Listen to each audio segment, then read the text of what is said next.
Bishop, nandito ako sa Middle East. Araw-araw bumabiyahe ng truck. Pero ang pamilya ko sa Pilipinas, lalo lang nahihirapan.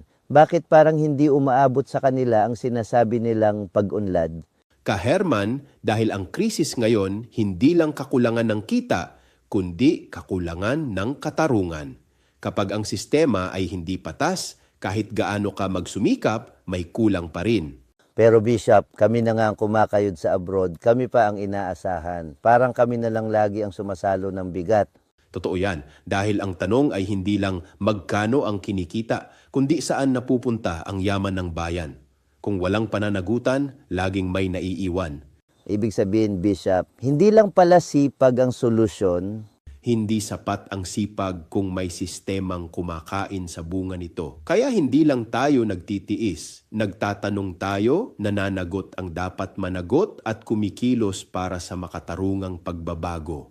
Kung patuloy tayong mananahimik, mananatiling ganito ang sistema. Kaya magsalita, magtanong at manindigan tayo.